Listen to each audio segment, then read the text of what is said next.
آپ نے تو جس دور میں زندگی کا آغاز کیا، سائنس اور ٹیکنالوجی کے اندر جو ارتقاء ہوا ہے، اور وہ جس طرح فرماتے ہیں، شاعر بھی کہتا ہے کہ محو حیرتوں کی دنیا کیسے کیا ہو جائے گی، یعنی ایک طوفان ہے ہر طرف. روزانہ ہم دیکھتے ہیں کہ نئی سے نئی چیز ایجاد ہو رہی ہے آنکھوں کے سامنے، موبائل فون، یہ جی پی ایس، اور اس کے بعد یہ لائیو ٹرانسمیشن کے سلسلے.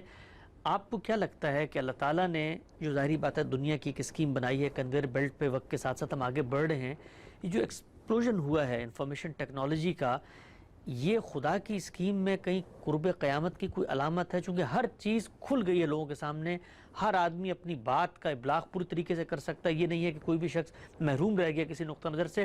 سب چیزوں کے اندر ایک تغیر آیا ہے، تو کیا کوئی دینی لحاظ سے بھی کچھ کے اشارات ملتے ہیں کہ کوئی دور ایسا آئے گا کہ اس کے اندر سب کچھ اس طرح کھل جائے گا؟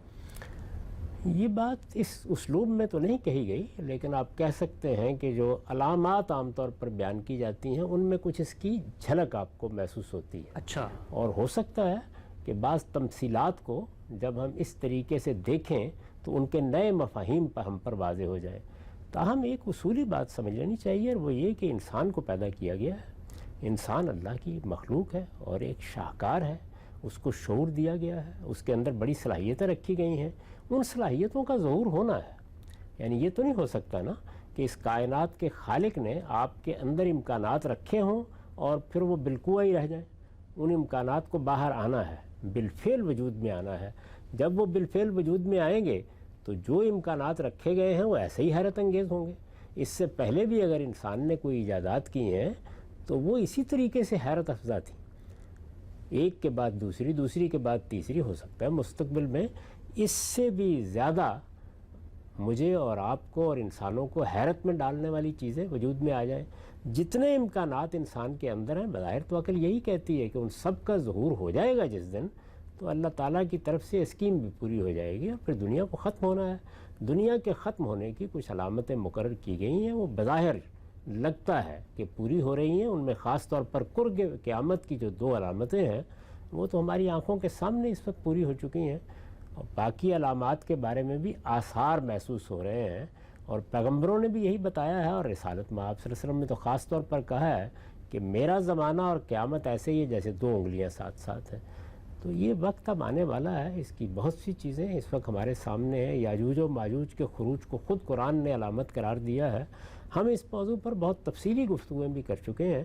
تو علامات موجود ہیں، دنیا ختم ہونے کے قریب ہے، لیکن وہ قریب میرے اور آپ کے لحاظ سے نہیں ہے، وہ علم الہی کے لحاظ سے ہے. یعنی حضور نے فرمایا کہ میرے بعد 2 انگلیوں کی طرح قریب ہے، لیکن اس پر بھی 15 صدیاں گزر چکی ہیں. تو نہیں کہا جا سکتا کہ ابھی کتنا وقت باقی ہے اور کتنے امکانات ہیں جو بالفعل ہمارے سامنے آ جائیں گے، کتنی چیزیں ہیں جو اس وقت چھپی ہوئی ہیں ان کو ہم ظاہر دیکھ لیں گے. میں نے صرف اصولی بات عرض کی ہے کہ اگر کوئی مخلوق بنائی گئی ہے اور اس کے اندر اسی دنیا میں بہت سی چیزوں کے ظہور کے امکانات رکھے گئے ہیں، تو بہرحال ان کے ظہور میں آنے کے بعد ہی اس دنیا کو ختم ہونا چاہیے. ٹھیک ہے، نقطہ واضح ہوا. ہم سب آگے بڑھاتے ہیں سلسلہ گفتگو کو.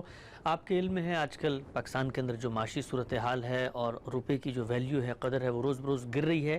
لوگ یہ سوال کر رہے ہیں کہ ان کا پیسہ عام طور پہ جو کرنٹ اکاؤنٹ ہے اس میں رکھا ہوتا ہے، لیکن افراد زر کی وجہ سے، انفلیشن کی وجہ سے اس کی قدر اور مالیت گر رہی ہے. تو کیا اس بات کا کوئی دینی شرعی جواز یا امکان ہے کہ اسی پیسے کو وہ سیونگ اکاؤنٹ میں رکھیں اور جو اضافہ ان کو مل رہا ہے وہ اس کو یہ تصور کر لیں کہ گویا جو افراد زر کی وجہ سے پیسے کی ویلیو کم ہو گئی تھی، ہم اپنے روپے کی اسی قدر کو برقرار رکھ رہے ہیں؟ یہ بات میں لکھ بھی چکا ہوں، اور اس سے پہلے آپ کو یاد ہوگا کہ ہم نے سود پر بڑی تفصیلی گفتگو کی، خاص طور پر اعتراضات سیریز میں ہر پہلو سے اس کو موضوع بنایا. اس میں بتا دیا تھا کہ جب آپ کسی کو کوئی قرض دیتے ہیں تو آپ کو حق حاصل ہے کہ آپ اس میں افراط زر وصول کر لیں. یہ اصولی بات بیان کر دی جا چکی ہے. اب ظاہر ہے کہ جو مختلف قسم کی ٹرانزیکشنز ہو رہی ہیں، کوئی بینکوں کے ساتھ ہو رہی ہے، کوئی انشورنس کمپنیوں کے ساتھ ہو رہی ہے، کوئی کاروباروں میں ہو رہی ہے، کوئی بیع و شراء میں ہو رہی ہے، ان میں سے ایک ایک کو دیکھ کر فیصلہ کرنا ہوگا کہ کہاں آپ یہ حق رکھتے ہیں اور کہاں یہ حق آپ نہیں رکھتے.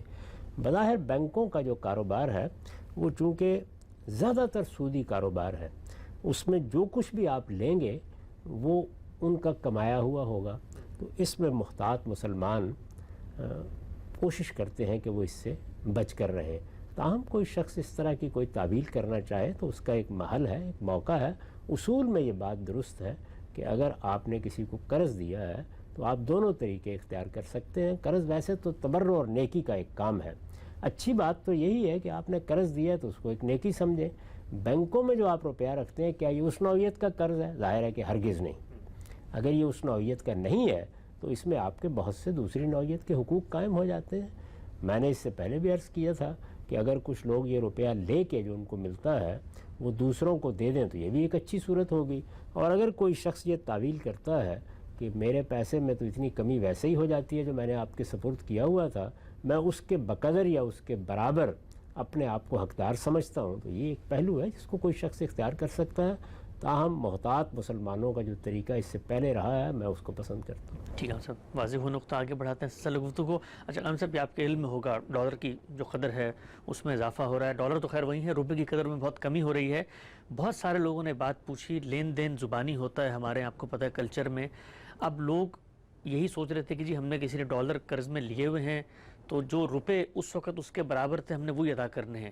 لیکن جو دینے والے ہیں ان کے ذہن میں یہ ہے کہ نہیں، جو کرنٹ ویلیو ہے وہ آپ ہمیں ادا کریں، اور وہ روز بروز بڑھ رہی ہے. اس لحاظ سے اگر آپ دیکھیں تو جو قرض لوگوں نے لیا ہوا تھا وہ ان کو کئی گنا واپس لوٹانا پڑے گا. نزاعات ہو رہے ہیں بڑے پیمانے پر.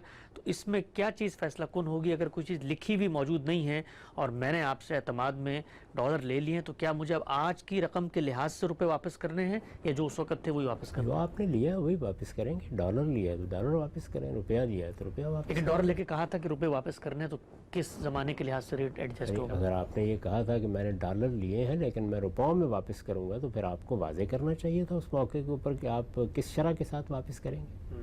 یعنی یہ چیز تو اس وقت طے ہونی چاہیے تھی. اب اگر اس طرح کی باتیں کی جائیں گی تو اس میں نزاع کے سوا اور کیا چیز ہے واقع ہوگی. اصل چیز یہ ہے کہ جس وقت آپ کوئی قرض کا معاملہ کرتے ہیں تو واضح کریں اس بات کو کہ یہ قرض کس صورت میں دیا جا رہا ہے، کس طرح واپس لیا جائے گا، تاکہ اس طرح کے نزاعات نہ ہوں.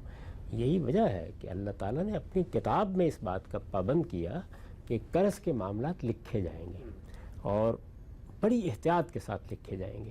اس میں دستاویز کیسے لکھنی ہے، اس پر گواہ کیسے بنانے ہیں، ایک تفصیلی قانون اس کے بارے میں خود اللہ تعالیٰ نے اپنی کتاب میں نازل فرمایا. مجھے کئی برس تک یہ احساس ہوتا تھا کہ اس کی کیا ضرورت ہے، لیکن یہ حقیقت ہے کہ لوگوں کے رویوں کو دیکھ کر یہ اندازہ ہوتا ہے کہ یہ بہت ضروری ہے. اسی سے نزاعات پیدا ہوتے ہیں. جب آپ قرض لیتے ہیں تو ہر چیز کو طے کر لیجئے. اب اگر کوئی مطالبہ آپ کر رہے ہیں، کوئی مطالبہ کوئی دوسرا آدمی کر رہا ہے تو یہ ایک نزاع کی چیز ہے. اس میں اگر آپس میں مل کے کوئی چیز طے ہو جاتی ہے تو بہت اچھی بات ہے. دونوں فریق اتفاق کر لیں، مجھے اور آپ کو اس پہ کیا اعتراض کرنا ہے. اور اگر ایسا نہیں تو پھر کسی عدالت میں معاملہ جائے گا، پھر وہاں سے جو فیصلہ ہو جائے گا اس کو قبول کرنا چاہیے.